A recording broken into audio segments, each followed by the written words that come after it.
Bonjour à tous. Euh, avant de me présenter, je vais essayer de reprendre un petit peu euh, rapidement les différents sujets qu'on a pu aborder au cours de ces petits déjeuners agiles chez SOAT en 2014. Cette conférence, en fait, c'est finalement, bon, elle intervient, oui, c'est vrai, un peu tardivement, mais c'est vraiment une série de 4 conférences qui étaient, dont le sujet central était finalement le management. J'animais l'année dernière, pour commencer, une conférence sur le lean management, sur le management agile, avec mon collègue Olivier. On essayait déjà de comprendre ce en quoi l'agilité qu'on déployait au sein des équipes jusqu'à maintenant, qu'on déploie toujours au sein des équipes de développement notamment, on va parler d'IT principalement ici, comment est-ce que ça pouvait avoir un impact organisationnel et donc principalement sur le rôle de manager en entreprise. Derrière, j'ai pu parler d'un sujet, c'était CMMI et agilité, aborder un peu le problème différemment, essayer de comprendre comment les processus d'entreprise, qui sont regardés par tous les managers. Je vous rappelle que la mesure de la performance d'une entreprise, c'est très généralement mesuré par l'intermédiaire de la performance des processus, et que notamment le CMMI, mais d'autres normes, d'autres modèles, sont clairs sur le fait que la qualité produit, que la performance d'une entreprise, c'est directement la performance de ses processus. Et donc j'essayais là-bas de mettre un peu en avant comment l'agilité pouvait changer notre vision de l'importance des processus en entreprise dans sa réussite. Et finalement, il reste maintenant quelque part une brique. On va parler un peu de lean management aujourd'hui. Alors, peut-être plus clairement, j'espère à la fin de cette conférence, on va essayer plutôt de parler maintenant d'un rôle de manager dans l'absolu. On va parler d'agilité, forcément, puisqu'en tant que manager, vous êtes confronté à l'agilité. Ce n'est pas encore le cas, je pense que ça ne va pas tarder. Toutes les équipes de développement demandent l'agilité, continuent de demander l'agilité, et donc vous allez être concernés. Et aujourd'hui, on va essayer de définir ensemble, de manière assez claire, assez simple, le rôle qu'on pourrait attribuer à un manager. Alors on va parler de lean parce que maintenant, il faut qu'on arrive aujourd'hui à arrêter d'être en rupture les uns avec les autres. Il faut qu'on arrête de parler de lean management, de management agile, de développement agile, de Scrum, de Kanban, de lean. À la fin, on ne s'y retrouve plus. Le vrai problème, c'est que l'entreprise, maintenant, en 2015, elle doit avancer d'un pas, d'un seul, en cohérence, vers de la performance. Elle doit, aujourd'hui, en France comme ailleurs, une entreprise doit absolument devenir performante. Et aujourd'hui, je sens que, parce qu'il y a ces clivages, parce qu'on continue de créer des mouvements qui semblent vouloir aller dans la même direction, à chaque fois je l'ai démontré, malgré tout on s'affronte. Pas affrontement, c'est peut-être un terme un peu fort, mais en tout cas, j'ai pas le sentiment qu'on soit tous d'accord sur ce qu'on met derrière le lean, ce qu'on met derrière l'agilité. Finalement, tout le monde veut faire la même chose. Tout le monde veut innover. Tout le monde veut être une entreprise innovante. Tout le monde veut satisfaire ses clients. Tout le monde veut exceller. Au niveau management, encore plus fortement que dans les équipes de développement. Mais clairement, si les équipes de développement logiciel veulent de l'agilité aujourd'hui, bah c'est parce qu'elles sentent bien que c'est de l'efficacité. J'irai même plus loin, ça devrait être de l'efficience. On va définir un peu ces deux termes. Je les définis à chaque fois au début de chaque conférence. Je vais le faire assez rapidement ici pour ceux qui sont déjà venus. Mais le problème, c'est que l'agilité, vue comme on le voit généralement, encore une fois, c'est plus de l'efficacité que de l'efficience. Ça veut dire que ça engendre plus d'impact que ce qu'on voudrait. Moi, je parle beaucoup à des équipes qui déploient de l'agilité en entreprise. Elles me disent honnêtement, je souffrais moins avant avec mon pauvre cycle en V. Ça marchait peut-être moins bien, j'étais peut-être moins heureux, mais globalement, depuis que je fais de l'agilité, je ne peux pas dire que j'ai pas que des problèmes. Parce que ma maîtrise d'ouvrage, elle ne me parle pas correctement. et que moi, en tant que Scrum Master, je fais des efforts pas possibles pour qu'elle me produise ce que mes équipes de développement attendent. Je me bats avec ma prod, parce que moi, je livre toutes les 2 semaines, mais ils sont incapables de livrer en moins de 3 mois. Bon. À mon avis, il y a un rôle central qui nous manque dans tout ça. Moi, je vais appeler le rôle de Lean Manager. En réalité, après, j'aimerais bien, après cette conf, qu'on parle juste d'un rôle de manager. Et chacun, avec les bases et les éléments que je vais apporter ici, pourra construire son rôle de manager. Ce que je vois aujourd'hui, pour terminer, sur le rôle du manager en entreprise, c'est qu'il n'y a pas vraiment une forme claire. Aujourd'hui, il y a autant de visions de ce que doit être le management qu'il y a d'entreprise. Autant. On peut aller... maintenant, je vois tous mes clients. On essaye de se débrouiller autour de choses qui sont à peu près similaires. On se rabat sur de la gestion budgétaire, on se rabat sur plein de choses. Mais globalement, on a encore raté l'essentiel. C'est-à-dire qu'on ne fait pas, en tant que manager, assez la promotion de l'innovation, assez la promotion de l'efficience, de l'efficacité et de la satisfaction client. Et exprès, cette conférence, dans le titre, je l'ai appelée « Devenir Lean Manager » et pas « Lean Management », parce que j'aimerais maintenant qu'on adopte en tant que manager une attitude qui soit plutôt active, plutôt que réactive, voire complètement passive. Aujourd'hui, pour terminer, le manager, pour moi, ne peut pas se contenter de réagir à ce qu'une équipe de développement demande. Ok, il m'a demandé de l'agilité, il m'a promis que ça allait me permettre de couper mes budgets par 10. Ok, c'est bon, vas-y, fais de l'agilité, fais ce que tu veux, tant que ça m'embête pas trop dans mon business à moi, tant que tu me demandes pas trop de m'impliquer, fais de l'agilité si ça te fait plaisir. J'aimerais maintenant donc essayer de voir ce que pourrait être une entreprise si c'était le management qui était moteur. Non pas les équipes de développement qui demandent de l'agilité, mais peut-être le manager qui demande à ses équipes de changer. Alors si je me présente rapidement, juste avant d'aborder les quelques thèmes qu'on va voir ici, globalement, moi, c'est ce que j'ai essayé de faire. J'ai maintenant 17 années d'expérience, que je dis à chaque fois. J'ai commencé en tant que manager, en tant que chef d'entreprise. Ok, une petite TPE, et puis derrière, ça grossit tranquillement, et on rencontre plein de problèmes. Et l'expérience, en fait, je vous ai dit à la fin, retour d'expérience, en réalité, tout ce que je vais vous dire, c'est ce que j'ai vécu. Avant, en tant que chef d'entreprise, et maintenant, en tant que consultant en organisation et management chez SOAT. Donc il n'y a rien de théorique dans ce que je vais vous dire, j'ai lu aucun livre sur le sujet. En tout cas, je ne vais rien ici vous dire de ce que j'ai lu. D'accord ? Vous pouvez les lire aussi, et vous pourrez me dire que je me suis trompé même, ça me fera plaisir. Mais globalement, je vais vous montrer ce que pourrait être une entreprise si c'est le manager qui est moteur. On va essayer de construire ça ensemble, et on va tomber sur des bases hyper simples. Et on va encore une fois essayer de fédérer tout le monde autour de quelque chose qui marche, plutôt que de dire à chacun qu'il a sa méthode qui va lui permettre de réussir. Mais au final, qu'est-ce que ça donne ?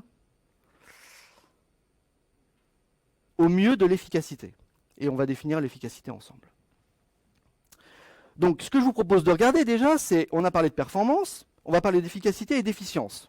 Pas aussi longuement que je l'ai fait jusqu'à maintenant, mais on va reprendre les bases. Et je vais définir 2 types d'entreprises. Celles que vous devriez être, celle que vous devriez vouloir être, et celle que très généralement vous êtes. Et là, je me base, quand je vais dire généralement vous êtes ce genre d'entreprise, maintenant, entre mes expériences propres en tant que manager, chef d'entreprise, et les 7 années qui ont suivi, pendant lesquelles je me suis baladé d'entreprise en entreprise, j'en ai vu un beau paquet, et globalement aujourd'hui, je vous en prie, toutes les entreprises ont les mêmes problèmes. C'est rassurant, pas vraiment, mais au moins, il y a quelque chose qui fait qu'on peut peut-être trouver une solution pour tout le monde. La promesse, aujourd'hui, c'est qu'une attitude lean, la posture lean d'un manager, c'est une solution. Donc moi, je ne vais pas partir de ce postulat-là. On va essayer de le construire ensemble. Mais avant de dire ce que c'est un lean manager, on va juste s'entendre sur ce que c'est du lean. Et quel impact peut avoir le lean sur une entreprise en général. On va essayer de construire ensemble une entreprise lean. C'est pas incompatible avec de l'agilité, c'est pas incompatible avec des processus, c'est pas incompatible avec du CMMI, c'est incompatible avec rien du tout. C'est compatible, tout ça, avec de la performance et de l'innovation. D'accord ? Je crois que j'ai répété assez de fois, maintenant je vais arrêter. Et maintenant qu'on a défini ce qu'on voudrait être, alors on va partir par contre, clairement, du postulat que c'est le manager qui doit commencer. En gros, ce que je vais vous dire, c'est qu'il n'y aura pas d'entreprise lean tant qu'il n'y aura pas de lean manager. Et je pense que c'est vrai à peu près à tous les niveaux. Quand on parlait d'agilité à une époque, il n'y a pas d'agilité entreprise, il n'y a pas d'entreprise agile s'il n'y a pas de manager agile. C'est un autre sujet, c'est en réalité juste un point de vue un peu différent. Je vous donnerai quelques chiffres. Les vrais retours d'expérience, en fait, je vais vous donner 2 chiffres, 2 expériences que je vais pouvoir vous raconter, qui montrent l'efficacité de cette posture managériale. Très simplement.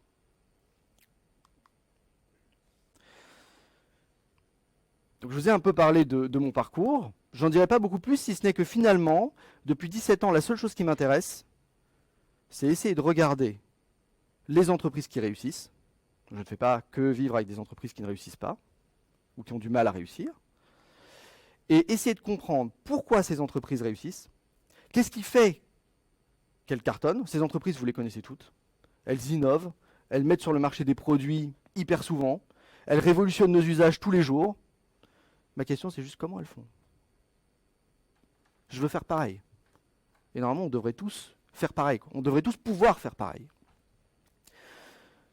Alors on va voir ces qualités essentielles, ces caractéristiques de ces entreprises qu'elles ont pu développer.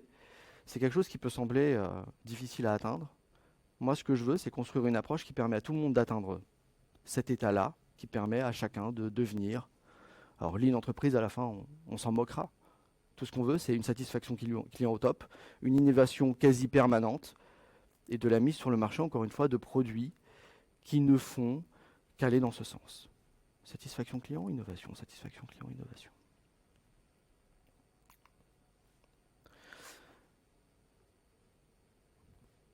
Alors pour commencer, ce que je vous propose de faire, c'est de regarder justement cette entreprise idéale qui existe. Il n'y en a pas beaucoup, mais elles existent. Ces entreprises-là, donc ces entreprises qui excellent, globalement, la première chose qu'on peut remarquer, c'est qu'elles sont effectivement focalisées, quoi qu'il arrive, sur la satisfaction client. Il n'y a rien d'autre qui les intéresse. Elles passent énormément de temps à découvrir qui est leur client. Et une fois qu'elles ont trouvé leur client, elles se concentrent à mort sur leurs besoins d'aujourd'hui, mais essayer d'imaginer leurs besoins futurs et de devancer la concurrence pour répondre à ces besoins. Elles sont focalisées dessus. Ça ne suffit pas. Sinon, ce serait à la limite un peu simple. Elles consacrent finalement, à côté de la grande majorité des entreprises que je vois, des budgets très limités pour arriver à leur fin. Il n'y a pas de gaspillage. Elles savent où il faut aller, elles y vont. Et quand on met un produit sur le marché tous les 6 mois, on comprend bien que ce n'est pas un produit que j'ai livré en recette pour des tests et tout ça, c'est un produit sur le marché.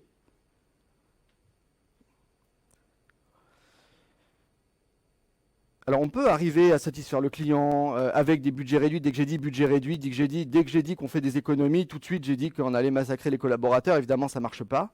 Elles arrivent à concilier en plus tous ces aspects-là avec la valorisation des collaborateurs. Dans toute la chaîne, les développeurs, les chefs de projet, les Scrum Masters, je ne sais pas quelle méthode de développement elles utilisent, mais on s'en moque ici. Le collaborateur est au centre de tout, il est hyper valorisé. En réalité, il a même, je crois, chacun a carrément conscience de ce en quoi il est important pour produire ce qui va être vendu au client. Je pense que c'est ça qui est important en fait. Enfin, ces entreprises, comme toutes les autres, évoluent. Alors peut-être plus elles que nous, enfin que les entreprises un peu plus classiques. Elles évoluent dans un milieu qui est changeant.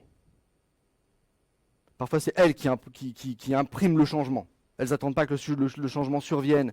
Et pour s'adapter, c'est elles qui créent le changement. C'est elles qui créent la nouveauté. C'est assez étrange, vraiment, comme tout semble naturel. Elles arrivent à s'adapter à toutes les situations tranquillement. Il y a des nouvelles technologies qui arrivent tous les jours. Une nouvelle manière de développer, un nouveau langage. J'ai connu beaucoup, par exemple, d'entreprises qui développaient à mort des logiciels Apple. Ils ont mis un temps pas possible pour passer du Java, du C++ à l'Objective-C quand il y a eu Swift. Ça y est, c'était la dernière truc, quoi. C'était, ça y est, stop. Ils n'ont pas tenu le coup. Elle, pas du tout. Aucun problème. Chaque nouvelle technologie, elle est intégrée dans leur réflexion pour créer de nouveaux produits. Peut-être ça leur donne des idées, peut-être que c'est elles qui suscitent le besoin en nouvelles technologies. Parce qu'elles essaient de faire des choses qu'on n'est pas capable de faire simplement. Alors du coup, il y a une nouvelle technologie qui émerge.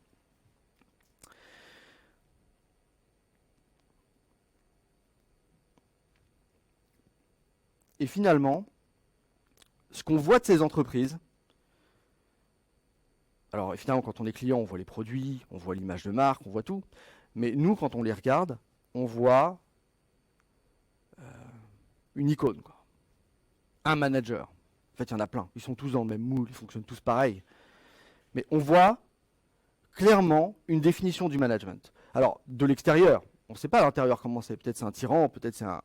Mais on voit en tout cas que tout ce qui a été créé existe parce qu'il y a une forme de management qui motive ça, qui en fait la promotion, qui le facilite. C'est pas évident de devenir une entreprise comme ça. On n'imagine pas qu'on peut devenir ça du jour au lendemain. Aujourd'hui, maintenant on va parler un peu de nous, globalement. Alors vous pourrez me dire à la fin de cette conférence si vous vous reconnaissez dans ça ou pas. Hein. J'ai fait une sorte de merge de toutes les caractéristiques de tout ce que j'ai vu des entreprises jusqu'à maintenant. Nous, on va dire qu'on est, quand on réussit, on va dire qu'on est efficace. Efficace dans le sens où on atteint nos objectifs. J'ai des clients, je les satisfais, j'ai des projets, j'arrive à livrer. D'accord ? Quand je regarde la prod, mes applications tournent. Bon, des fois, il y en a une qui plante, mais c'est pas grave, on rattrape le coup. Mon site web tombe en panne, c'est pas grave, on rattrape. Mais, ok, globalement, ça marche. Alors, juste avant de continuer sur cette entreprise, j'ai regardé un peu plus précisément les projets. Les projets dont on dit qu'ils réussissent. Et c'est marrant, moi j'appelle ça un sursaut agile en fait. Parce que dans les entreprises, on appelle ça le mode panique, ou je sais plus comment on dit. Chaque entreprise, elle a son... où on fait à l'arrache. Les entreprises, elles font à l'arrache. Moi, je trouve que c'est... En fait, c'est pas du tout ça. Je crois que ces projets qui sont hyper difficiles à mener, que vous savez, ne nous mentons pas, d'accord ? Quand on s'engage sur 2 ans, on sait qu'on va se planter, c'est pas possible. Dans 6 mois, ça a changé. On sait tous que ça va pas le faire, mais on sait tous qu'on va quand même se défoncer. On va quand même réussir. Et quand je regarde pourquoi ces projets réussissent, c'est parce que 6 mois avant la livraison, il y a un petit groupe de personnes qui se réveillent et qui se disent là, on va se planter. Est-ce qu'on pourrait pas faire quelque chose ? Pourquoi j'appelle ça un sursaut agile ? Parce qu'on voit que finalement, à un moment donné, peu importe les responsables, peu importe les managers, peu importe les équipes, peu importe les services, il y a des personnes qui se réunissent, ça forme une équipe auto-organisée. Ils ont là les compétences réunies pour sauver le truc, sauver le projet.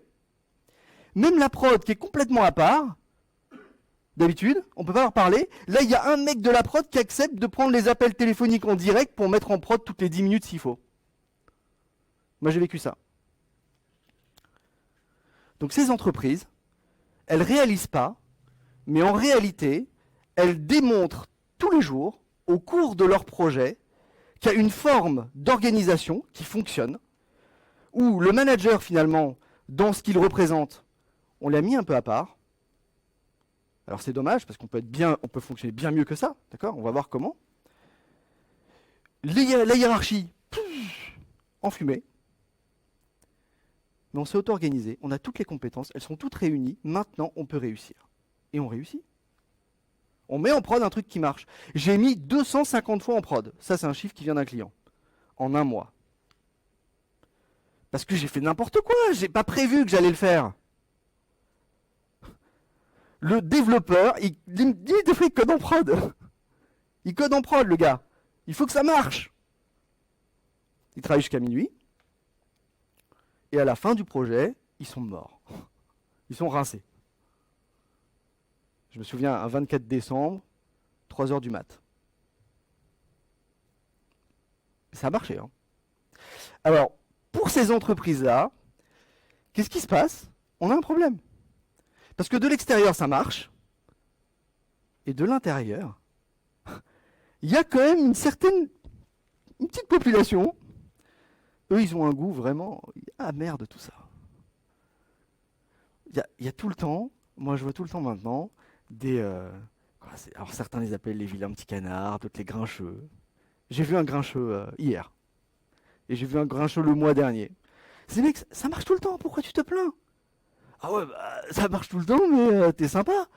Qu'est-ce que j'ai... Ah non, je peux pas te dire ce que j'ai fait. Parce que si tu savais ce que j'ai fait pour que ça marche... Mais ils sont grincheux. Ils en ont marre. Ils vont craquer. Alors je vous le dirai peut-être après, mais déjà si vous, en tant que lead manager, ou en tant que manager tout court, vous voulez construire une nouvelle organisation, vous voulez changer quelque chose, même si au début ça donne pas envie, prenez tous les grincheux. Parce que ces mecs-là, juste ils se battent pour que ça marche, et si vous leur donnez tous les moyens qu'il faut pour que ça cartonne, imaginez ce qu'ils sont capables de faire. Ils sauvent un projet de 2 ans en 3 jours, en un mois ils ont mis 250 fois en prod, imaginez l'énergie qu'ils ont, pour faire en sorte que ça marche. Imaginez maintenant ce que cette entreprise-là, qui se réveille 2 jours avant la mise en prod, imaginez ce qu'elle peut être si ce sursaut-là, c'est pas un sursaut, c'est un fonctionnement normal. C'est ce qui se passe tous les jours. Bon, les équipes, elles peuvent pas le faire seules. Mais nous, en tant que manager, je pense qu'on peut pas arrêter de regarder ce fonctionnement, parce qu'il existe partout. Il y a toujours un moment, pendant un projet, où le process, on lui dit dehors. Je veux que ça marche maintenant. Alors ces entreprises-là, évidemment, elles réussissent, mais ça leur coûte cher. Ça leur coûte cher parce qu'elles crament de la ressource. C'est pas que le moral des personnes, c'est pas que les conditions de travail, c'est qu'elles consomment énormément. Quand je dis qu'on met 250 fois en prod en un mois, ça veut dire ce que ça veut dire. Ça coûte de l'argent, ça. C'est pas gratuit. Et le temps qu'elles passent pour réussir, juste réussir, c'est pas juste briller, c'est atteindre mes pauvres petits objectifs. Pas tous, juste les plus importants. Alors ces entreprises-là, naturellement, quand on leur parle d'innovation, il faut, ouais, ça va, c'est bon. Déjà, je fais mon job, c'est pas mal. Elles ont très peu de temps pour innover. Alors, il y a de tout, mais j'ai encore des clients qui sont dans ce cas-là. Alors, plus elles galèrent, plus les technos qu'elles utilisent sont vieilles. Donc, il y a encore du développement avec du Struts 1, parfois du Struts 2 bidouillé, parce qu'on n'a pas le temps de faire le vrai gap, on n'a pas le temps d'apprendre vraiment ce que c'était Spring et tout ça, donc on fait un truc bidouillé maison pour que ça marche un peu mieux, on corrige des défauts nous-mêmes des frameworks parce qu'on n'a pas le temps d'apprendre les nouvelles versions. Globalement, elles auront du mal à aller vers l'avant, elles auront du mal à utiliser tout ce que les nouvelles technologies peuvent leur offrir. Et là, j'ai encore un client, dans toutes ces applications, c'est encore du Java client lourd. Et c'est normal. Il fait déjà du business, c'est pas mal. Il n'a pas le temps d'aller plus loin. Donc les nouvelles technologies, moi j'ai envie de dire, plus il y en a, plus c'est la cata. C'est quoi encore cette nouvelle manière de développer qu'on nous a pondu, quoi. J'ai déjà assez de mal avec ce que j'arrive à appréhender tout juste. Qu'est-ce que tu viens me rajouter maintenant, genre le web multiplateforme mobile? Ça va. Fais du développement mobile client lourd, duplique ton application 3 fois, c'est pas grave. Au moins ça marche. Les nouvelles technologies, elles rajoutent des difficultés. Les nouvelles manières de s'organiser, elles rajoutent des difficultés. On leur parle d'agilité, on leur parle de lean management, on leur parle de management agile, on leur parle de tout ce qu'on veut. Elles disent, bah, hey, ça va, c'est bon. Soyons calmes. Pourquoi ces entreprises me préoccupent plus que tout? Et je pense que c'est elles finalement l'urgence. C'est parce que quand on regarde la qualité de leurs applications, ben, c'est pas génial, quoi.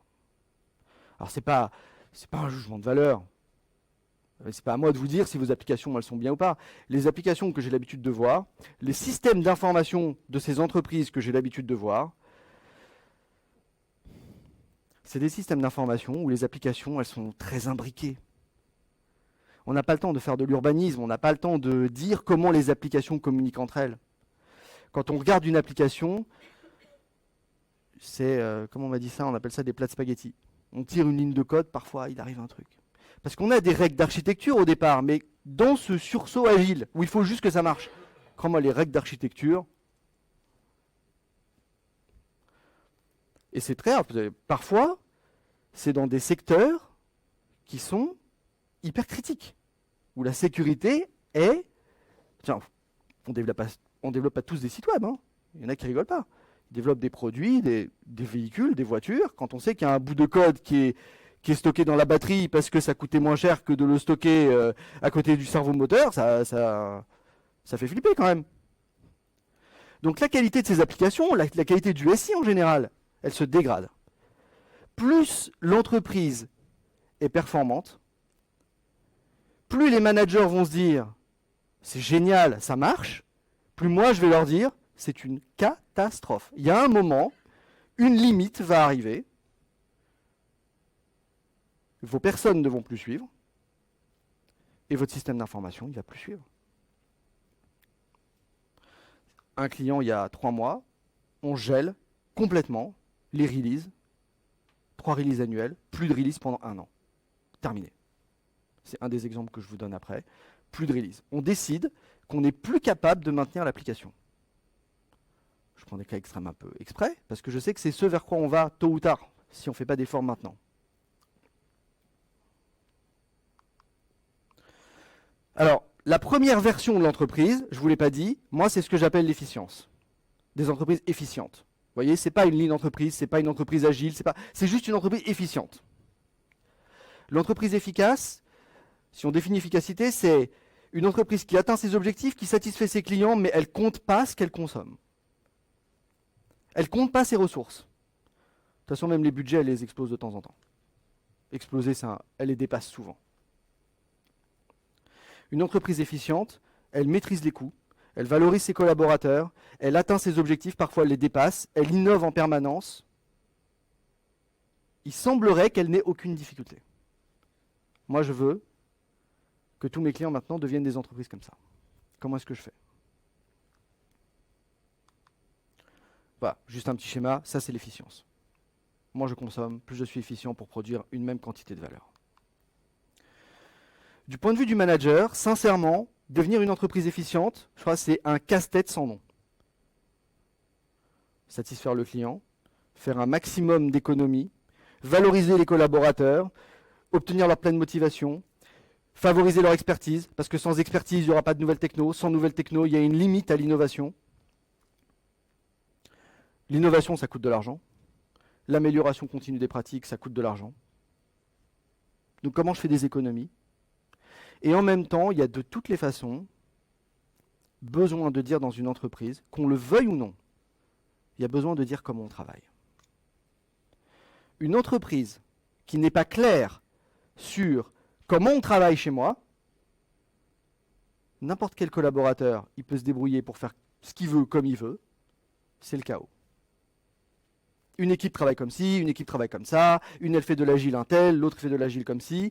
L'agilité, ça augmente peut-être même ce risque-là. Mais si une entreprise n'est pas claire sur ses processus, voilà comment on développe, c'est foutu. Dans 1 an, dans 2 ans, dans 3 ans, les embauches, les départs, chacun part avec son savoir, chacun arrive avec le sien, chacun modifie la manière de développer, la manière de coder, la manière de gérer ses outils.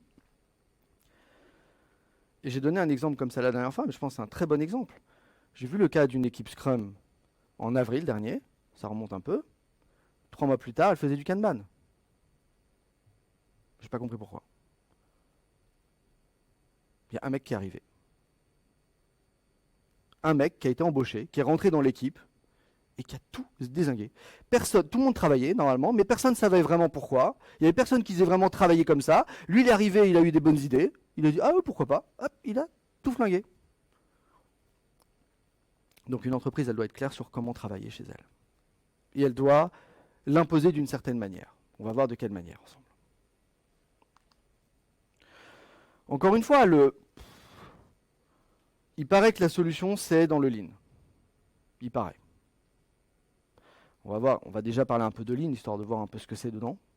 très généralement, parce qu'il y a plein de déclinaisons de lignes. Là, on va juste voir l'essence, le truc initial que tout le monde a décliné un peu à sa sauce pour l'adapter dans plein de contextes, mais il y a le truc central. Le truc central, c'est 5 principes. Et je pense de ces 5 principes, on peut tout décliner ou presque tout.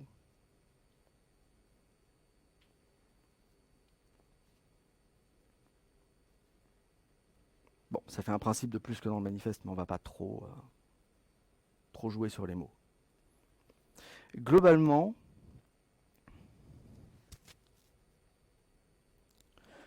malgré tout, j'ai fait l'effort. Si jamais il y avait un seul mot pour résumer tout ce que je vais vous dire, celui duquel vous pouvez partir pour décliner tout le reste, comme vous voudrez, le seul mot, c'est efficience. Le seul. Tout ce qu'on cherche, c'est ça. Donc c'est un mot, c'est lourd de sens, mais vraiment c'est que ça. S'il n'y avait qu'une lettre, je vous dirai plus tard. Ce qu'on veut, déjà, premier principe, la valeur. La valeur, c'est quoi? Je vous ai dit, les entreprises qui excellent, elles se focalisent, avant toute chose, sur la satisfaction de leurs clients. La valeur, c'est la valeur client en fait. La valeur, c'est juste ce qui fait qu'un client achète vos produits. La valeur client, c'est ça. Les caractéristiques particulières de vos produits qui font qu'ils vont l'acheter. C'est intéressant parce que la première réflexion qu'on a avant d'aller dans une direction, vous ferez de l'agilité, vous ferez ce que vous voudrez, hein, peu importe. La première réflexion qu'on a, c'est quoi la valeur? Qu'est-ce que j'apporte? Alors, très souvent, selon le niveau auquel vous vous situez, vous êtes plutôt top manager, middle manager, vous êtes juste chef de projet, vous êtes collaborateur, développeur, peu importe, on s'en moque. Le client, c'est pas dit que vous le voyez vraiment aussi clairement que ça. La valeur client, c'est pas évident que vous l'ayez clairement en tête. Ça diverge. Parfois, on n'a pas tous le même avis là-dessus. Mais c'est important que le manager dise clairement à tous qui est le client et qu'est-ce que j'apporte à ce client. Quand on démarre comme ça des petits cycles d'amélioration continue, il y a beaucoup d'équipes qui veulent s'améliorer déjà parce qu'elles ont une idée de tous les défauts qu'elles ont. Par exemple, plein d'équipes Scrum, elles font des rétrospectives toutes les 2 semaines, elles ont tout de suite une idée de tout ce qui ne va pas. Elles vont régler ça. Mais il y a peu quand même qui savent qu'est-ce qui est le plus important d'améliorer. Il y en a qui savent, mais il y a peu qui savent vraiment ce qui est important d'améliorer. Moi je vous dis, ce qu'il faut améliorer en priorité, c'est ce qui permet de livrer un maximum de valeur client tout de suite. C'est la seule chose qui compte. Donc si vous ne savez pas ce en quoi votre produit est important pour le client, c'est déjà mal. Il y a pire, j'ai même des équipes qui savent, qui ne trouvent pas leur client, qui le cherchent. C'est compliqué de satisfaire quelqu'un qu'on ne connaît pas. J'ai vu j'ai pas vu. J'ai vécu. J'ai vécu une start-up que j'ai arrêtée parce que j'ai pas trouvé le client. Mais j'ai arrêté quand même. J'ai arrêté. J'ai pas trouvé le client. J'ai trouvé trop tard. Et si vraiment le client final, vous pouvez pas le toucher, mais vous voulez quand même démarrer, vous voulez quand même vous améliorer, vous voulez quand même commencer à changer en tant que manager. Alors c'est pas grave, prenez un client plus proche. Par exemple, vous ne connaissez pas l'utilisateur final, c'est un peu obscur ce qu'il veut, pourquoi il utilise vos produits, les demandes d'évolution qui vous sont formulées, les fonctionnalités qu'on vous demande d'ajouter à votre produit, c'est pas très clair à quoi ça va servir tout ça. Alors prenez un client plus proche de vous, pas trop proche, parce qu'à la fin vous allez satisfaire votre maîtrise d'ouvrage et ça s'arrêtera là. Mais quand même, si vous voulez commencez au moins avec un client en tête et ce qui fait que ce client va être satisfait. Et cherchez immédiatement à aller au plus loin.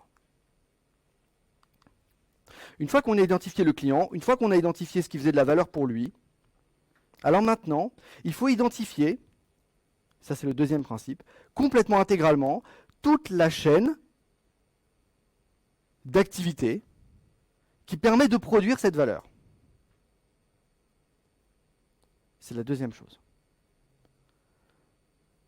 Toutes les activités, tous les intervenants qui produisent cette valeur.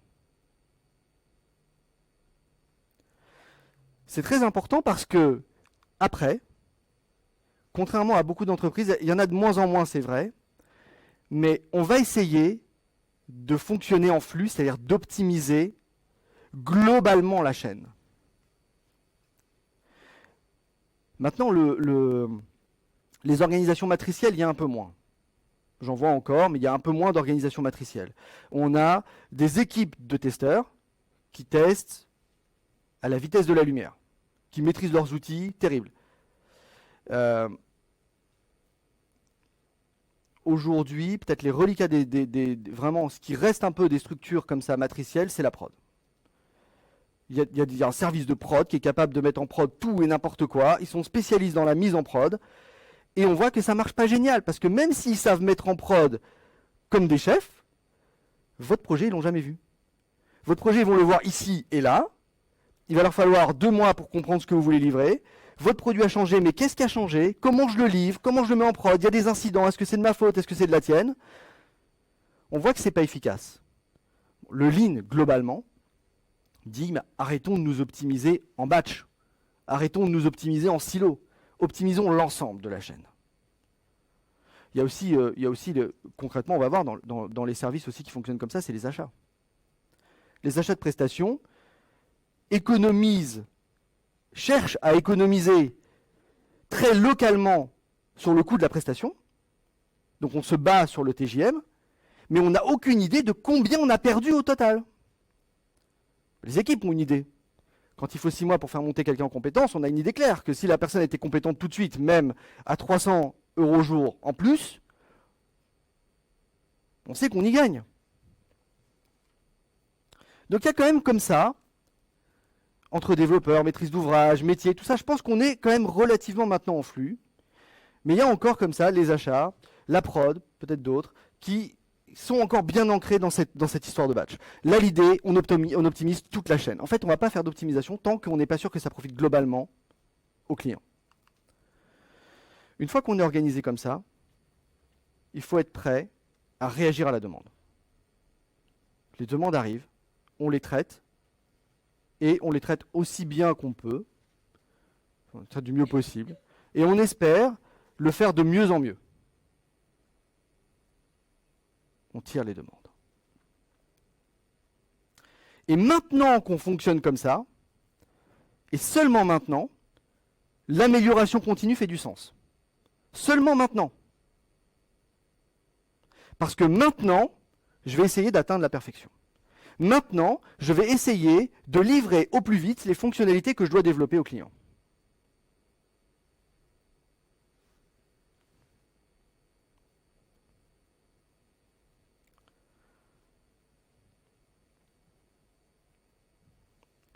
Alors la perfection, parfois chez mes clients ça fait sourire, je dis oh, perfection. C'est pas pour rien que c'est écrit perfection. Parce que normalement, c'est fait pour dissuader quelqu'un de se dire qu'à 4 experts enfermés pendant 1 an dans un bureau, ils vont trouver la manière géniale de l'état de l'art, de tout ce qu'il veut, pour développer un logiciel chez lui. Donc il y a encore des entreprises qui font ça. 3 experts, un projet pour définir la méthode de travail de l'entreprise. Pour définir le processus génial que tout le monde va travailler comme ça. Il y en a qui font l'effort de le faire, c'est bien, et il y en a qui appellent des prestataires pour dire bah, définissez-moi ma méthode. Ça ne marche pas. Jamais on arrive à la perfection comme ça. Jamais. La perfection, on peut l'atteindre que de proche en proche, problème après problème, solution après solution.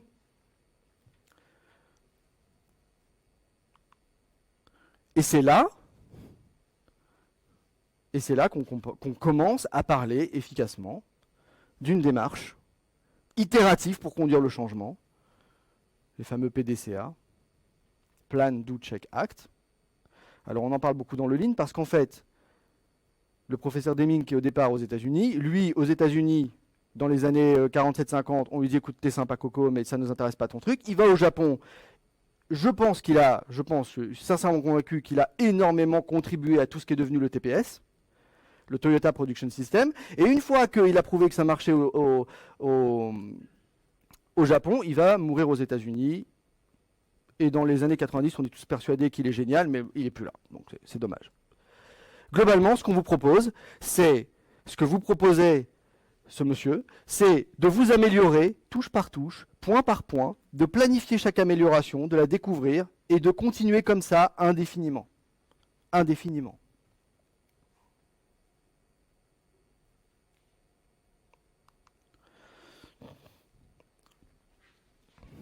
Je vais rentrer un peu dans la structure du plan Do Check Act.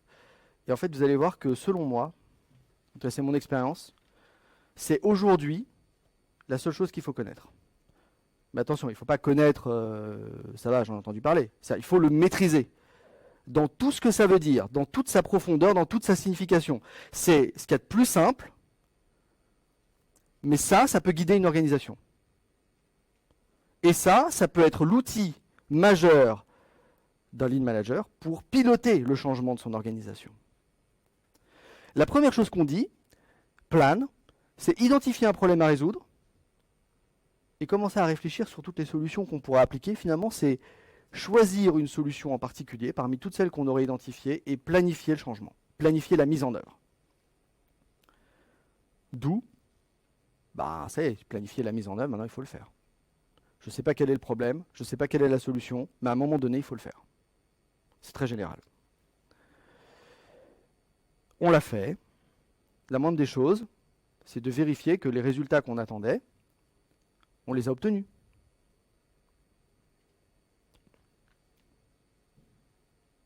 Et enfin, acte, il faut agir en conséquence. Ai-je obtenu les résultats escomptés ou pas? Si jamais ce n'est pas le cas, je dois revenir en arrière. Si jamais c'est bon, je dois absolument standardiser. Je dois conserver l'amélioration.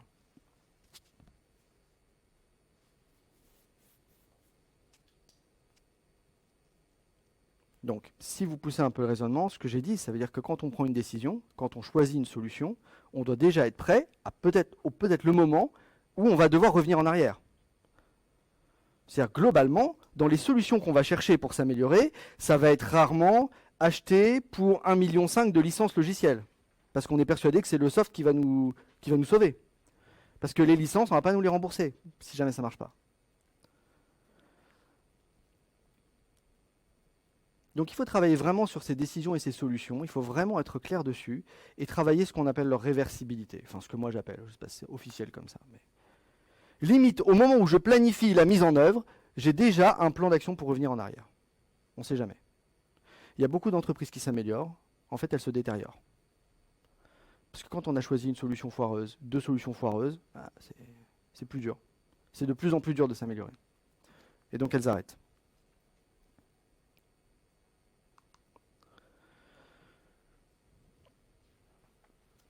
Donc voilà en quelques mots, en quelques minutes, la philosophie Lean est une démarche d'amélioration standard, telle qu'on a tous l'habitude de la pratiquer.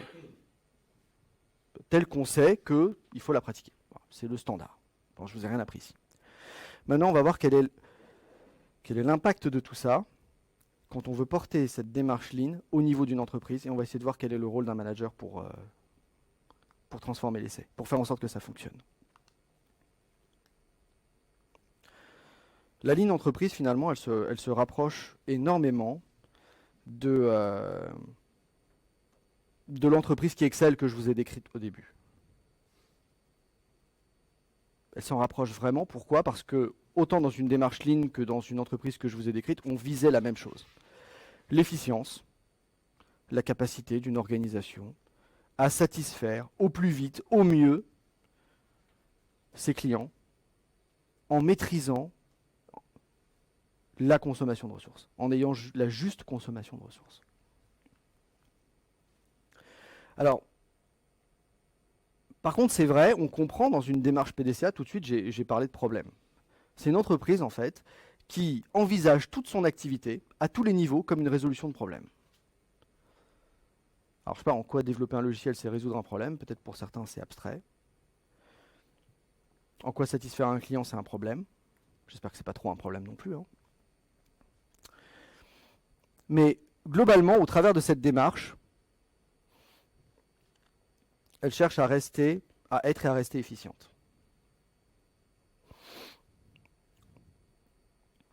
Et comme je l'ai déjà dit, voilà, on favorise l'expertise des collaborateurs et le plus important, la diffusion de la connaissance. Quelqu'un qui sait, ça ne m'intéresse pas. En tant que manager, quelqu'un qui sait, ça ne m'intéresse pas. Et s'il n'y a qu'un seul qui sait pendant trop longtemps, limite ça me fait peur. Et aujourd'hui, je trouve de plus en plus d'équipes, ce n'est pas des vraies équipes. C'est des personnes qui travaillent ensemble, mais chacun a son expertise, très précisément, travaille sur un secteur, sur une partie du produit, et ça c'est horrible. Alors c'est pas horrible juste parce que c'est impossible comme ça enfin on est complètement à rebours par rapport au cinquième principe du manifeste agile, quoi. L'auto-organisation, évidemment, on n'en a pas du tout, puisque de toute façon la demande elle est pour lui, puisque c'est lui qui sait. Non, c'est horrible parce que quand il n'y a qu'un seul qui sait, cette personne qui part, c'est une vraie catastrophe. C'est une vraie catastrophe. Et dans une entreprise où on a de l'expertise forte, où on a très peu d'experts qui savent beaucoup de choses, intégrer une nouvelle ressource, c'est un effort conséquent. Parce qu'il faut le former, et parce qu'on n'a pas le temps de le former, puisqu'on est juste efficace. On consomme énormément de temps juste pour satisfaire le client.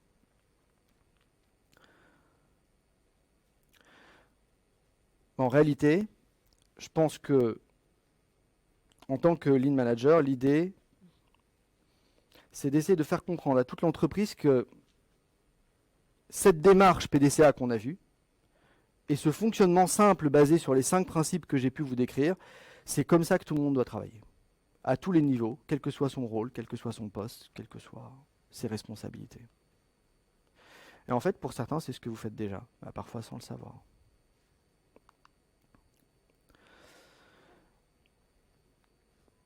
Donc on veut arriver à ça, mais si on regarde maintenant les entreprises qui ont essayé, celles qui se sont embarquées dans cette entreprise lean, qui ont essayé de changer les choses, finalement le constat aujourd'hui est relativement mitigé.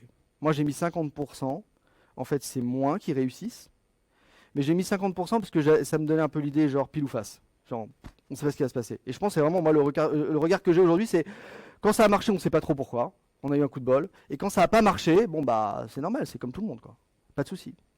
Aujourd'hui, les entreprises qui veulent devenir lean, qui visent l'efficience, globalement, il y en a 50% qui plantent. Mais pourquoi? Parce que c'est hyper facile de s'améliorer personnellement, c'est un peu plus difficile d'améliorer le fonctionnement d'une équipe, c'est un peu plus difficile d'améliorer le fonctionnement de plusieurs équipes qui collaborent au développement d'un seul produit. Alors, imaginez maintenant d'un point de vue organisationnel sur plusieurs services, plusieurs domaines, plusieurs produits. Il faudrait limite que quelqu'un qui a rencontré un problème une fois et qui a réussi à le résoudre intelligemment, il fasse en sorte que tous les autres qui rencontrent le même problème, ils puissent connaître sa solution et qu'ils essaient de l'appliquer. Pour moi, c'est impossible. Pour moi, c'est strictement impossible. Qu'est-ce qui garantit que la deuxième personne qui déjà va rencontrer le même problème que moi, qu'est-ce qui va faire que peut-être, ok, c'est le même problème. Maintenant, imaginons qu'il connaît la réponse. La solution, c'est très personnel. C'est une personne qui a trouvé cette solution. Qu'est-ce qui fait qu'elle va matcher exactement dans un contexte complètement différent pour apporter les mêmes effets? Bon, on va répondre à ça, mais en tout cas, on a un problème sur la capitalisation. On a un problème sur l'amélioration continue.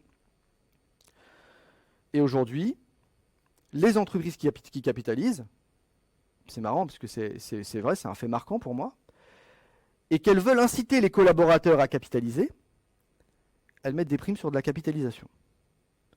Mais aujourd'hui, il n'y a aucune entreprise que je connais qui a mis des primes sur de la réutilisation de solutions trouvées lors de résolution de problèmes. C'est-à-dire, on incite tout le monde à capitaliser, c'est bien, c'est bien, c'est bien, vous apportez des solutions pour les autres. Mais en fait, quand je regarde ceux qui réutilisent vraiment ces solutions, zéro. Et quand je vais voir les équipes de maintenance et de support utilisateurs de niveau 1, c'est encore plus marrant. Parce que les FAQ, c'est toujours les mêmes. Les questions qu'on pose à ces assistants utilisateurs, c'est toujours les mêmes. Ça veut dire quoi en gros? Ça veut dire que les utilisateurs ont toujours les mêmes problèmes. C'est magnifique. Il y en a un qui a eu une solution une fois. Heureusement, il a publié ça sur le wiki, parce que maintenant, tous ceux qui ont le même problème, on est sûr qu'ils vont avoir le même problème toute leur vie. Mais vous inquiétez pas, on a la solution. Évidemment, c'est dommage. Quand on a un problème, il ne faut pas se contenter de dire j'ai la solution. Après, il faut faire en sorte qu'on n'ait plus le problème. Il faut changer la manière de travailler. Ça, c'est hyper dur. Si on est à ce niveau-là de réflexion, c'est hyper dur. Parce que même dans une entreprise, les contextes sont très différents, les collaborateurs sont très différents, les produits sont très différents. On ne peut pas prétendre y arriver comme ça. Non, ce qu'il faudrait, c'est effectivement réussir à réutiliser la connaissance. Ce qui fait que les personnes réussissent, c'est ça qui nous intéresse. Fonctionner à un niveau aussi bas que ça, c'est un peu compliqué. Donc je vais essayer de remonter d'un niveau et de revenir sur ce que je vous ai déjà dit tout à l'heure, à savoir un plan PDCA.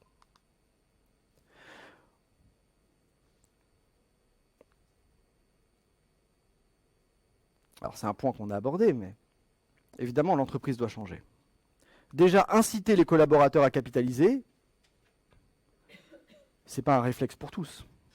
Donc si déjà dans la culture d'entreprise, on a cette culture d'améliorer son poste de travail et d'essayer de faire profiter les autres, c'est très bien.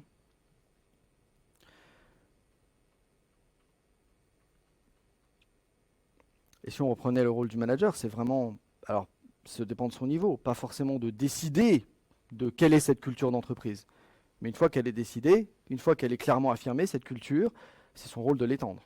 C'est son rôle de faire en sorte que tout le monde adhère à ça. En plus de ça, comme je l'ai dit, le manager et les managers à tous les niveaux, même les collaborateurs à tous les niveaux, ont des problèmes. C'est qu'aujourd'hui, eux, on leur parle de Lean, et aux développeurs, on leur parle d'agilité. Peut-être aux maîtrises d'ouvrage, on leur parle de product owner, mais si vraiment on a de la chance. La prod, on leur parle de plus rien. Parce que depuis qu'on leur a parlé de DevOps, elles sont mortes. Elles refusent tout process, toute organisation. Donc ça vient rajouter des problèmes au reste.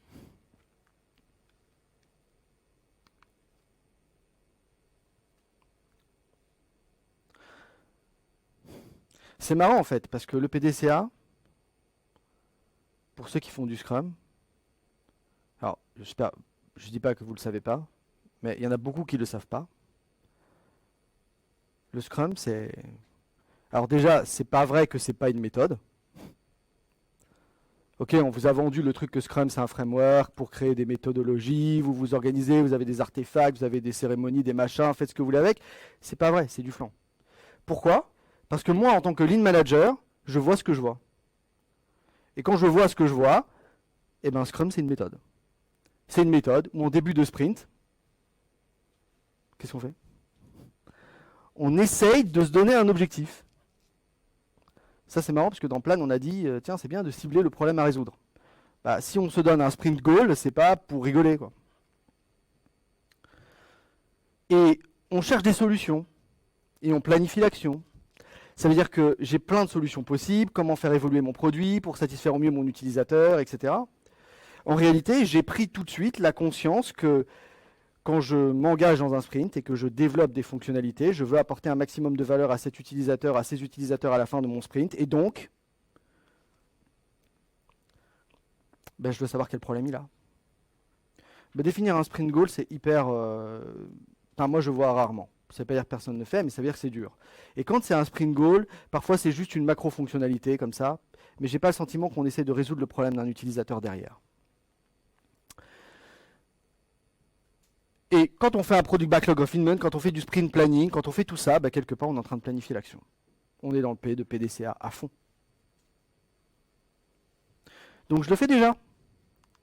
Peut-être je ne le sais pas. En tant que manager, je ne sais pas que mes équipes le font déjà. Mais je veux qu'elles le fassent. Consciemment en tout cas. D'où, facile, on sprint. On avait dit qu'on développerait un truc, on va le développer. Vous remarquerez quand j'ai dit que ce qui m'intéressait, c'était la réversibilité de l'action. C'est pas pour rien qu'on s'engage sur Une semaine, 2 semaines, 3 semaines, un mois, mais pas 6 mois, pas 8 mois. Parce que plus j'ai dépensé pour mettre une solution sur le marché, plus si je me suis planté, ça me coûte cher, moins c'est réversible. Moins je peux me tromper. Plus je livre tôt, plus je livre vite, plus si je me plante, c'est pas grave. On est à fond dans tous les principes qu'on a déjà vus. À la fin d'un sprint, sprint review, sprint rétrospective, on fait un check à 2 niveaux. Est-ce que le produit que j'ai développé, c'est bien ce qui était attendu? Est-ce que les résultats côté client que je voulais sont bien là? Et on fait un deuxième check sur le process qui m'a permis de produire ce produit-là. Non seulement, quand on fait du PDCA, on essaye de s'améliorer, on essaie d'améliorer la vie du client au travers de la valeur qu'on lui livre, mais en plus, on prend le temps de s'améliorer dans la manière de s'améliorer. Et enfin, acte, soit je garde le produit, soit je le jette et je repars à zéro, ou alors le produit convient très bien et c'est parfait, et le process, comment j'ai travaillé dans le sprint, peut-être c'est génial, peut-être c'est pas génial, alors je change. Je prends des actions, j'essaye de changer dans ma manière de développer à l'avenir. Donc finalement, plutôt que d'essayer de faire du Scrum et de dérouler une méthode qui nous est imposée, parce qu'aujourd'hui toutes les personnes qui font du Scrum ont les mêmes défauts, et elles essaient de trouver les mêmes solutions, peut-être,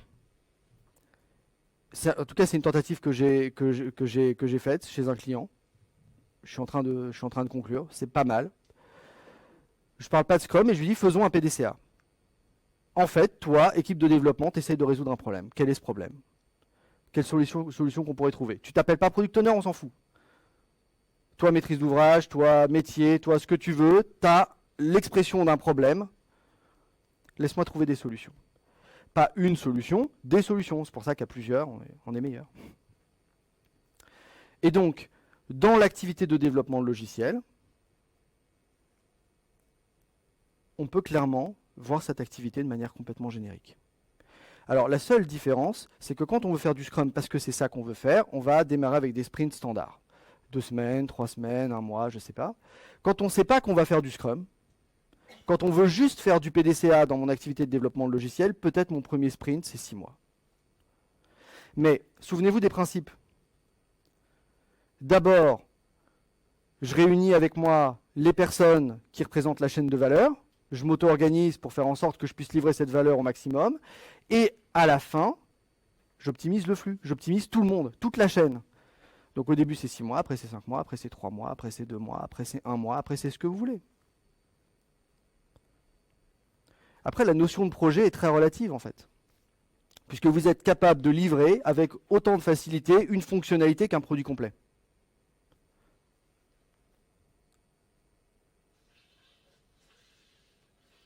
Donc ça c'est pour vous montrer que finalement c'est pas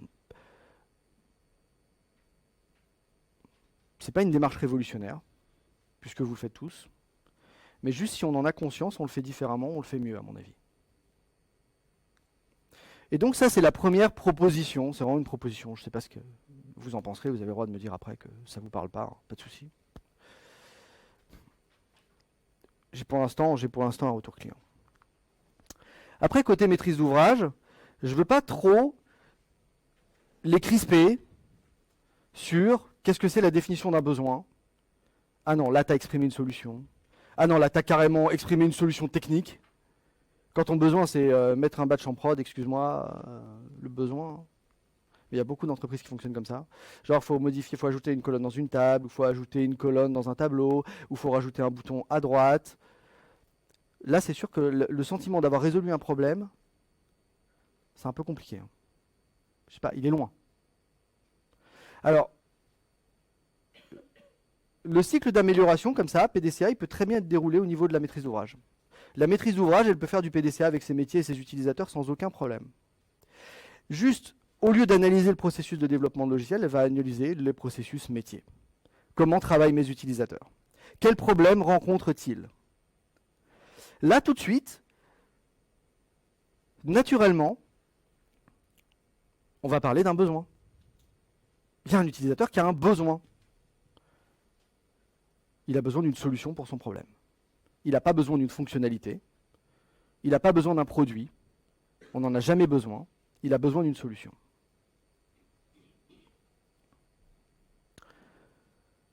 Et finalement, là aussi j'ai une belle expérience, parfois la solution, c'est lancer un projet IT, pas que sur une équipe, pas que pour un produit, parfois c'est sur le SI, c'est un projet transverse.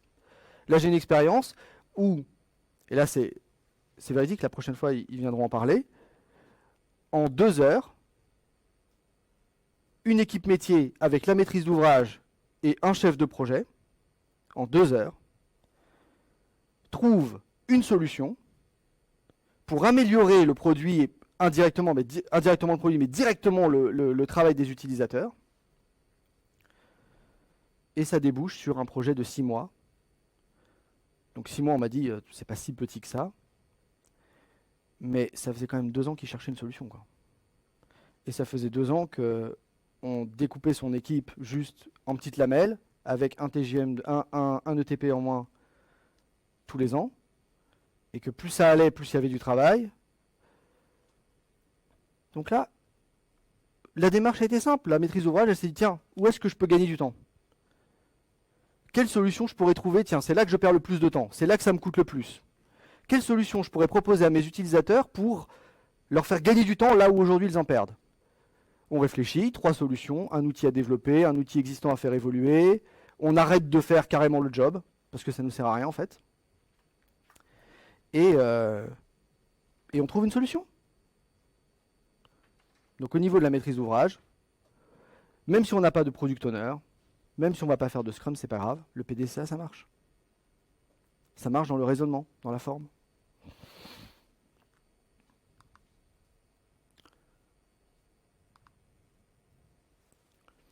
Après, pour le sujet de la prod, c'est vrai qu'on a tous en tête l'organisation lean par excellence, où on va faire... finalement, on va réorganiser complètement la prod. On va faire du DevOps. C'est un impact organisationnel énorme. Techniquement, je ne maîtrise pas tout ce qui se passe. Je sais que dans les personnes de l'infra, tout ça, ils savent le faire. Ils ont les compétences pour.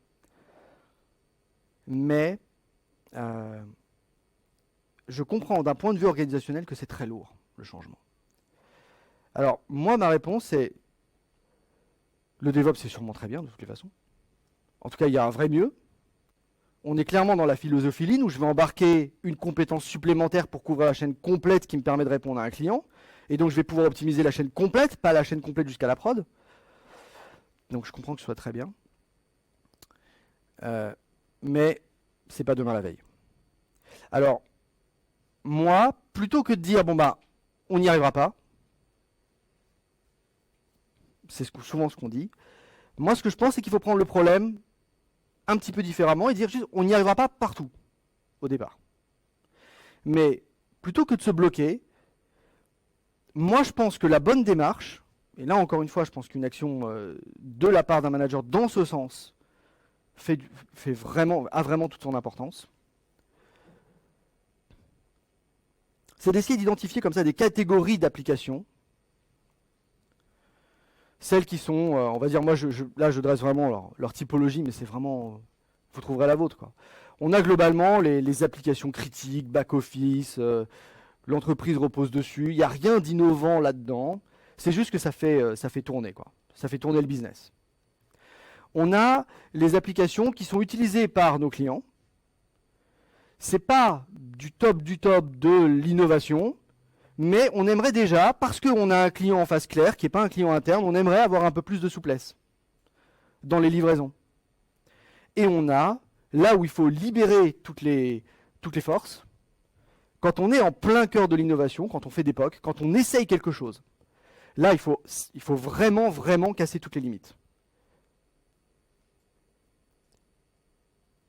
Avoir une gouvernance comme ça différenciée, avec des règles précises à respecter. C'est pas on fait n'importe quoi. J'ai un client qui me disait, moi je fais déjà du lean, je peux vous dire, il me répond comme ça, il me dit, le POC, c'est pas lean. Je lui demande pourquoi. Il me dit, parce que le POC, on en fait pendant 6 mois et après, on se rend compte que ça marche pas, donc on a perdu 6 mois.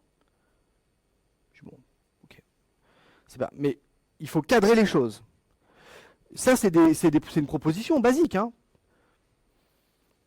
Mais il faut se dire que le fonctionnement qui est général aujourd'hui n'est pas forcément justifié, de le garder intact, indemne. Et avec le temps, l'organisation change, les problèmes changent. Donc on verra. Peut-être on fera du DevOps partout. Mais en tout cas, ce n'est pas mon objectif aujourd'hui. Je ne vais pas m'interdire de le faire là où il faut, là où j'en ai vraiment besoin, parce qu'à certains endroits, j'en ai vraiment besoin.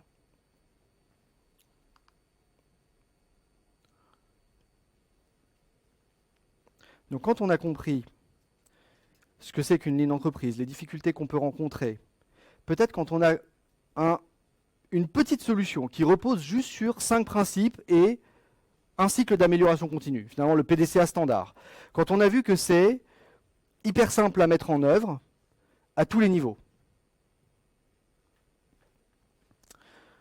Alors à ce moment-là, donc, en tant que Lean Manager, on a tout mis en place. On a permis aux équipes de travailler dans un cadre particulier. On a communiqué sur la vision d'entreprise, on a communiqué sur les clients, la valeur client, on a communiqué sur ce qui va nous différencier de nos compétiteurs. Alors, maintenant que tout ça est fait, je peux communiquer, encourager les démarches partout où elles se trouvent, favoriser du PDCA à tous les niveaux, faire en sorte que ça rentre dans les mœurs. Comme je disais tout à l'heure, capitaliser, c'est hyper dur. Faire en sorte que quelqu'un qui a trouvé une solution particulière à un problème particulier, si déjà le problème se reproduit ailleurs, encore faut-il qu'on ait la même solution et qu'elle soit applicable, et que si elle est applicable, qu'on la trouve, qu'on veuille bien la déployer. Maintenant, moi, je problème complètement différemment. La seule chose qui m'intéresse, c'est que tous mes collaborateurs, au fur et à mesure de leur expérience au sein de mon entreprise, maîtrisent l'art de l'amélioration continue au travers d'un cycle tout bête de PDCA. Alors il faut dire, le manager doit dire comment on fait du PDCA chez nous. Sinon vous allez avoir une armée de mecs qui vont faire du PDCA tous les jours et qui vont tout péter. C'est un risque. Quand on s'améliore dans tous les sens, à la fin, on peut créer du chaos. Donc il y a un rôle. Moi j'ai l'habitude de conseiller que la démarche PDCA en soi, elle doit être favorisée pour tous, à tous les niveaux, mais que dans les problèmes qu'on essaye de résoudre et dans les solutions qu'on va peut-être trouver, dans la première étape du PDCA, finalement, qu'il y ait une validation, qu'il y ait quelque chose qui sécurise le fait qu'on ne va pas perdre du temps sur de la capitalisation qui ne sert à rien, sur de la résolution de problèmes qui ne sont pas importants. Et j'ai une collaboratrice, il n'y a pas très longtemps, qui me disait, mais moi j'ai voulu faire un PDCA, mais mon super m'a dit, ça ne sert à rien, de toute façon, ce produit, on s'en fout. Qu'est-ce que tu veux l'améliorer ? Elle était limite vexée. Mais c'est pas grave, c'est très bien. Ça veut dire qu'elle pensait qu'améliorer telle ou telle partie du fonctionnement de l'entreprise, c'était génial, que ça allait avoir une grande valeur pour le client, mais en réalité, ça n'en a pas. Bah, c'est pas grave. Il vaut mieux le savoir avant de commencer qu'après. Après, bon, les histoires des communautés d'intérêt, tout ça, c'est ce qu'on voit. Je ne vais pas vous en faire trop l'apologie. Maintenant, vous avez compris, je ne vais plus trop parler ni de Scrum Master, ni de Product Owner, tout ça, parce que de toutes les façons, vous allez vous auto-organiser. Je vous l'ai dit, hein, une entreprise efficace, elle sait s'auto-organiser au moment où il faut. Non, trop tard. Mais au moment où elle est obligée de le faire, elle sait s'auto-organiser. Donc je ne vais pas vous dire moi comment vous organiser. Vous savez que l'équipe auto-organisée, ça marche. Moi, je vous dis juste que il y a une manière de travailler globale. Le PDCA, ça marche comme ça. Il y a des étapes, il y a des règles, il y a peut-être un livrable clé qui me permet de me prouver à moi, manager, que vous avez bien travaillé, que vous avez analysé le bon problème, que vous avez cherché plusieurs solutions et que vous avez récolté la meilleure, et que vous avez la même vision que moi de ce qui est la meilleure solution.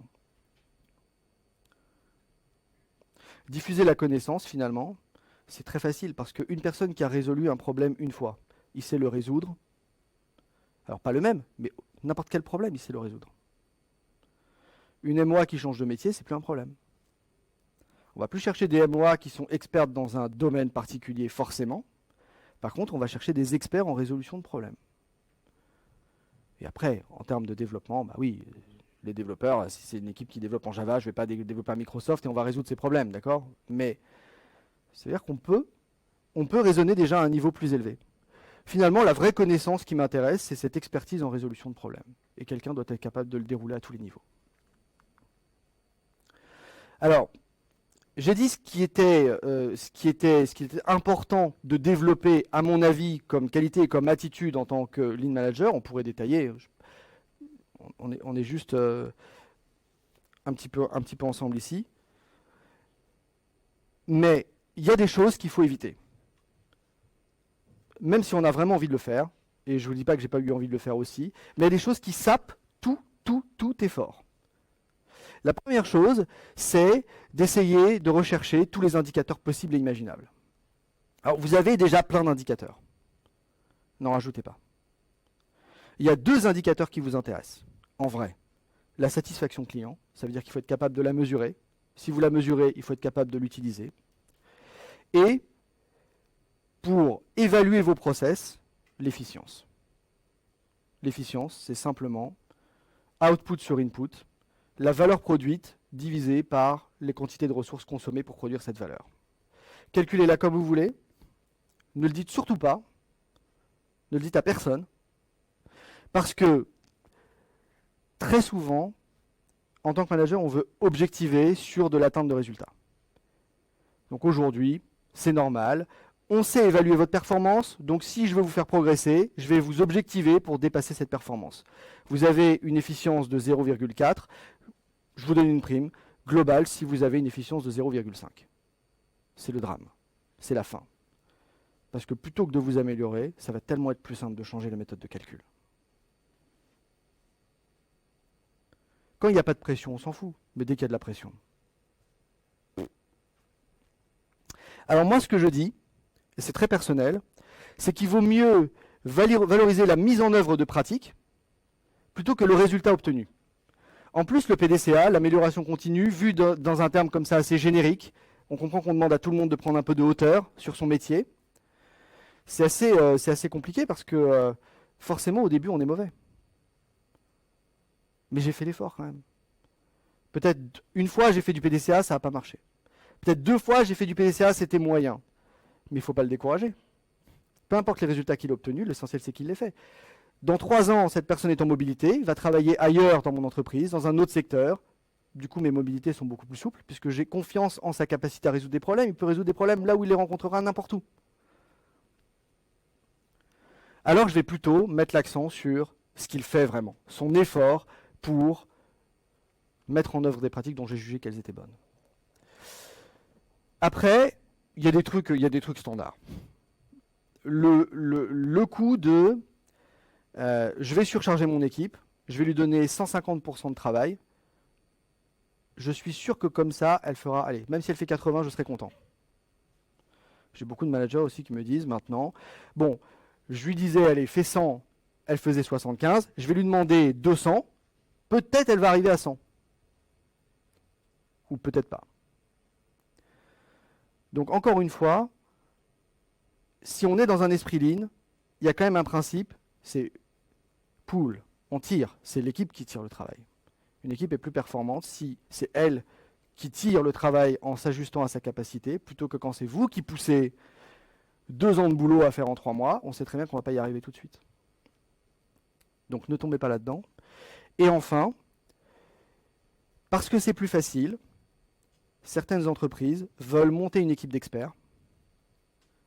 Je vais prendre 5 experts lean, et ce n'est pas mon terme, hein. Ils vont lignifier l'entreprise. Ils vont lignifier les équipes. Ils vont se balader partout. Ils reportent direct au DG et ils vont lignifier les équipes une à une. Ils vont regarder comment tu travailles, ils vont te faire travailler autrement, et ils vont faire ça, et ils vont faire ça, et ils vont se balader partout, et ils vont éclater le gaspillage partout où on peut le trouver. Ça ne marche pas. Ça ne marche pas, parce que cette équipe, ce ne sera jamais qu'une équipe, et les solutions qu'elles vont trouver, ce ne sera jamais que ces solutions. Nous, ce qu'on veut, c'est que ce soit les collaborateurs qui le fassent. Vraiment eux, les opérationnels, ceux qui travaillent, ceux qui produisent. Je ne veux pas d'une équipe externe. Et enfin, quand on lignifie les équipes, le pire du pire, et ça arrive tout de suite, ben je vais objectiver cette équipe. Allez, 50% de lignification de l'entreprise. 100% du domaine lignifié. C'est pas des rigolades, ça existe vraiment. Ça sert à rien.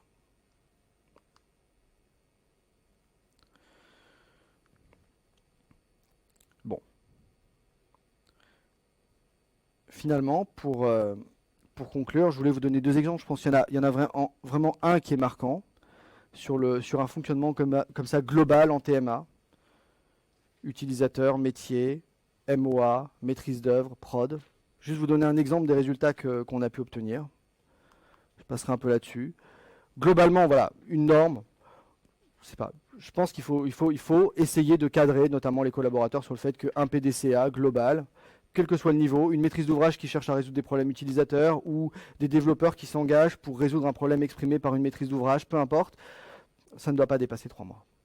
Mais voilà, au début, si c'est 6, c'est pas grave, parce que c'est normal, si c'est dur. L'exemple que je vais vous donner, c'est une équipe, ils sont 15, et ils reprennent à peu près une maintenance applicative d'un gros système. C'est un vieux système qui est très endetté, une dette technique assez élevée. Ça représente à peu près 3000 jours de maintenance annuelle. À un moment donné, on coupe. On les prévient, on leur dit demain, l'année prochaine, c'est 2400 jours. Débrouillez-vous comme vous voulez. Donc on sait là-bas avec le flot des demandes d'évolution du produit, de correction de bugs, d'anomalies en prod, etc. On sait que de toutes les façons, 3000 déjà on est ric-rac. Donc on se dit qu'on va dégrader, on va laisser le produit se dégrader, on va le laisser pourrir. On entreprend cette même démarche. Simplement, PDCA, on analyse le problème, donc on regarde qui est le client, quelle est sa valeur, pourquoi il utilise le produit. Ensuite, on regarde tous ceux qui travaillent pour produire cette valeur, donc tous ceux qui collaborent à l'évolution du produit, du logiciel en interne. Ensuite, on essaie d'optimiser globalement la chaîne et on essaie d'identifier le gaspillage là où se produit, là où on perd du temps. Et très rapidement, alors on a fait 2 ateliers de 2 heures. Comme quoi parfois les problèmes crèvent les yeux, mais juste on n'a pas le temps de les résoudre. Et bien finalement, on a découvert que sur les 15, il y en avait particulièrement 3 qui travaillaient et qui alimentaient en maintenance la maintenance elle-même. C'est-à-dire, il y avait dans l'équipe de 15 développeurs, il y en avait 3 qui, quoi qu'il arrive, produisaient de la non-qualité, produisaient des bugs. Alors il faut comprendre pourquoi, il ne faut pas juste les virer. Mais en gros, cette démarche nous a permis de comprendre que la maintenance applicative, elle s'alimentait elle-même. Elle produisait à chaque release de nouveaux bugs à corriger, systématiquement. Finalement, les 3000 jours, on a réussi à les faire descendre à 1002. Si vous faites un calcul rapide, ça veut dire que les 15 personnes sont devenues 6 ou 7. Alors ce qui se passait en fait dans les 3000, c'est que ces 3 personnes, elles produisaient de la non-qualité, et à côté de ça, il y avait 2 experts qui, tous les ans, passaient 600 jours, 700 jours sur des projets d'optimisation pour reprendre tout le travail et réoptimiser les choses et retravailler sur de l'architecture, en fait, corriger tous les défauts qui avaient été induits. Donc, ce qu'on a fait, c'est une solution qui a été appliquée. Plutôt que de faire travailler 15 développeurs pendant 3000 jours et s'auto-corriger elle-même et se battre elle-même sans savoir d'ailleurs qui faisait quoi, de quelle solution. Alors on a établi des règles d'architecture, des règles de développement, ce genre de choses, mais surtout, on a produit moins de bugs, et tous les jours hommes qui ont suivi, c'est passé dans de l'innovation. Alors de l'innovation, ça peut être énorme. Là, on est sur un système, par exemple, de compte à gestion. Donc il y a les flux Banque de France, les flux BCE, les flux vers les filiales, dans tous les sens. Il y avait 400 flux. Chaque flux avait été développé de manière très spécifique comme un batch. 400 batchs qui tournent en prod, chaînés. Et on s'imagine, quand il y en a en plus qui ont des deadlines parce que les TP doivent ouvrir, il faut que ça finisse à 5 h du matin, vraiment, sinon les utilisateurs ne peuvent pas travailler. Et finalement, voilà une preuve d'innovation, c'est du COBOL. Au final, on a développé un flux standard par grande catégorie de flux fonctionnels.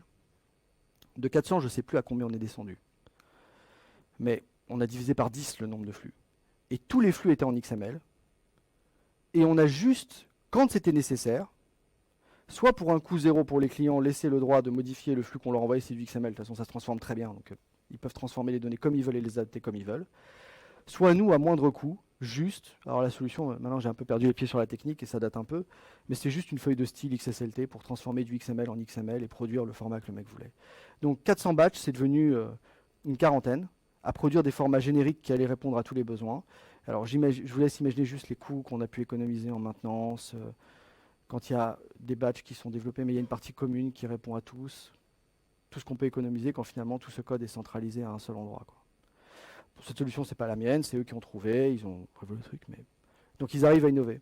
Et les informaticiens que j'avais sur place, c'est du COBOL, donc quand on leur parle d'innovation, tout de suite ils nous rigolent un peu dessus, mais ils ont fait du XML, quoi. Bah, c'est ridicule pour nous, mais imaginez la fierté. Le mec il est peintre, l'autre il est physicien, l'autre il est chimiste, et ils font du XML, quoi. Parfois mieux que ceux qui développent des applis Java. Donc, ils ont trouvé leur motivation. Ils ont développé leur expertise. Et le XML, ça leur a servi à plein d'autres choses. C'est petit, on s'en fout. Pour eux, c'est grand. Donc c'est un exemple parmi d'autres, où finalement, en très peu de temps, avec une démarche complètement générique, qu'on peut appliquer à tous les domaines, dans tous les secteurs, sur toutes les technos, finalement, on peut arriver à résoudre, on peut arriver à faire ce qu'on veut.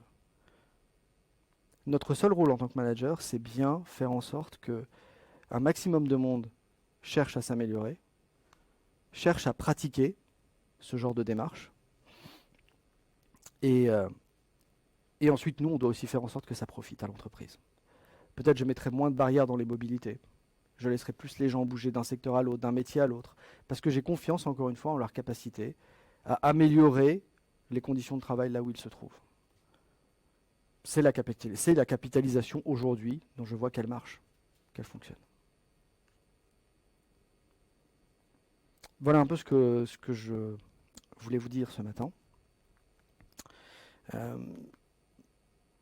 Voilà. J'avais un autre exemple, on pourra en discuter. C'est pas... Il est un peu du même genre.